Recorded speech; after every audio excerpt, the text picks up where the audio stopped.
Youcat, question number 145. Why does Jesus want there to be Christians who live their whole lives in poverty, unmarried chastity, and obedience?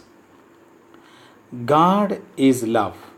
He longs for our love also. One form of loving surrender to God is to live as Jesus did, poor, chaste, and obedient. Someone who lives in this way has head,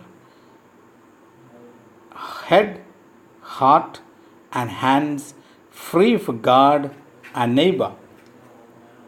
In every age, individual Christians let themselves be completely taken over by Jesus, so that for the sake of the kingdom of heaven, we see that in the Gospel of Matthew, chapter 19, verse 12.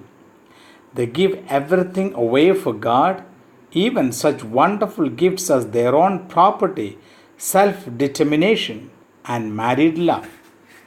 This life, according to the evangelical counsels in poverty, chastity, and obedience, shows all Christians that the world is not everything. Only an encounter with the divine bridegroom face to face will ultimately make a person happy. Luke chapter 10 verse 16 would say, "He who hears you hears me, and he who rejects you rejects me, and he who rejects me rejects him who sent me." Evangelical counsels are poverty, unmarried chastity, and obedience. These are the counsels given in the gospel for imitating Jesus.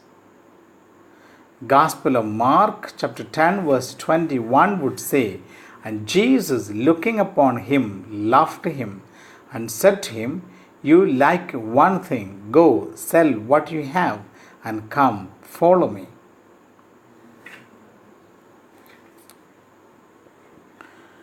Question number 146. What does the communion of saints mean? The communion of saints is made up of all men and women who have placed their hope in Christ and belong to Him through baptism, whether they have already died or are still alive. Because in Christ we are one body, we live in a communion that encompasses heaven and earth. The church is larger and more alive than we think. Among her members are the living and the deceased, whether they are still undergoing a process of purification or are already in the glory of God. Individuals known and unknown, great saints and inconspicuous persons. We can help one another even beyond the grave. We can call on our patrons and favorite saints, but also our departed relatives and friends whom we believe are already with God. Conversely, by our intercessory prayer, we can come to the aid of our dear departed who are still undergoing purification. Whatever the individual does or suffers in and for Christ benefits all.